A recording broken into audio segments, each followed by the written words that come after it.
ne baisse pas les bras. Il y a un passage dans les Écritures qui dit dans Sophonie 3,16, « En ce jour-là, on dira à Jérusalem, sois sans crainte, Sion. » C'est-à-dire l'Église, toi et moi, ne baisse pas les bras. Puissant passage ici. Et regardez comment faire pour ne pas baisser les bras, ou plutôt ce que Dieu va faire pour nous, pour qu'on puisse ne pas baisser les bras. Car l'Éternel, ton Dieu, est au milieu de toi, un guerrier qui te sauve. Il sera transporté de joie à ton sujet, et il te renouvellera dans son amour pour toi. Oui, à cause de toi, il poussera des cris de joie et il exultera. Waouh, quel verset! Quel verset qui nous montre que Dieu désire pousser des cris de joie à ton sujet, à mon sujet, par rapport à toi et moi. Il désire pousser des cris de joie, pousser des cris d'allégresse.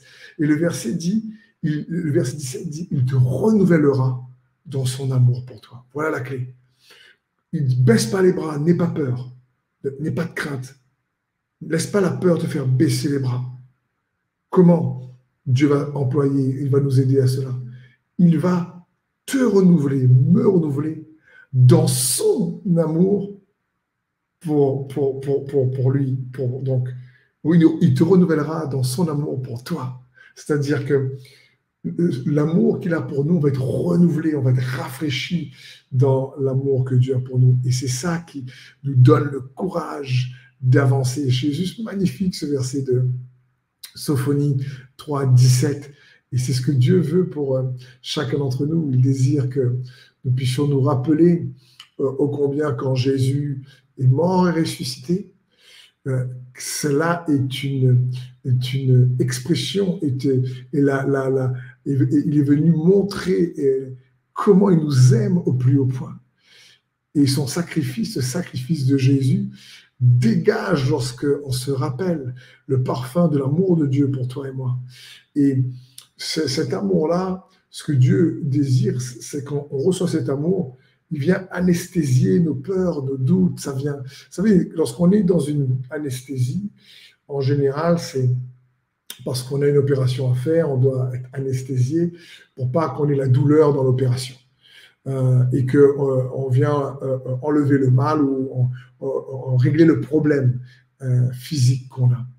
L'amour de Dieu fait les deux en même temps. Non seulement il vient régler le problème, il vient anesthésier les doutes, la douleur, il vient anesthésier le découragement, il vient anesthésier la dépression, il vient anesthésier réellement ce qui nous empêche pleinement de recevoir la vie que Dieu a pour nous. Et Dieu veut te renouveler, me renouveler dans son amour pour nous. C'est juste incroyable. Il ne veut pas nous renouveler dans notre amour pour lui, même si c'est ce qu'il attend, c'est la conséquence, mais il veut qu'on soit renouvelé dans son amour pour nous. Et la réponse même, c'est qu'on puisse l'aimer en retour. Et c'est ce que Dieu désire. Et quand tu regardes à la croix, ou lorsqu'on pense à Jésus qui est mort et ressuscité, lorsqu'on pense à son amour, lorsqu'on prie ou on s'exhorte les uns les autres, comme j'essaie de le faire là, lorsque tu médites la parole de Dieu, lorsque tu prends un temps de prière et que tu regardes ô combien Dieu t'aime, il y a normalement dans notre âme, il devrait avoir un parfum qui se dégage. C'est le parfum de son sacrifice, le parfum de son amour. C'est lorsqu'on regarde à Jésus-Christ mort et ressuscité et qu'on reçoit avec foi ce qu'il a fait pour nous, cet amour-là, il doit y avoir un parfum de bonne odeur dans notre âme qui se dégage et qui vient réellement éliminer les mauvaises odeurs de l'incrédulité, des mauvaises pensées en nous. La Bible dit dans Éphésiens 5 que toute votre vie soit dirigée par l'amour, comme cela a été le cas pour le Christ qui nous a aimés et a livré lui-même sa vie à Dieu pour nous, comme une offrande et un sacrifice dont le parfum plaît à Dieu. Donc, les sacrifices que nous faisons, les moments de prière, les services que nous offrons à Dieu, en réalité font monter un parfum devant Dieu. Il ne faut pas oublier ça. C'est l'action naturelle fait monter un parfum spirituel devant Dieu, de bonne ou de mauvaise odeur en réalité. Le sacrifice de Jésus à la croix a fait monter devant Dieu un parfum qui lui plaît d'une agréable odeur. Mais est-ce que lorsqu'on regarde à Jésus, cet amour que Dieu désire renouveler en nous, ce parfum de bonne odeur également monte dans nos cœurs et vient éliminer toute mauvaise odeur que la condamnation cherche à faire régner, toute mauvaise odeur que la peur cherche à faire demeurer, parce que son amour libère un parfum, son sacrifice libère un parfum de bonne odeur.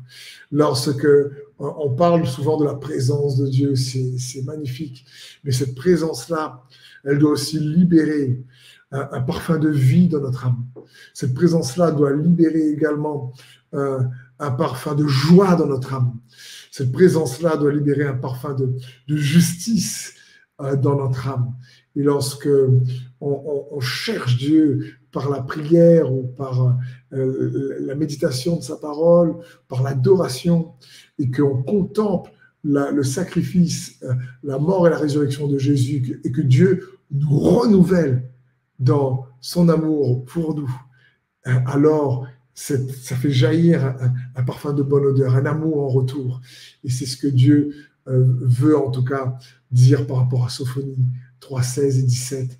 Et c'est ce qui nous encourage à ne pas baisser les bras.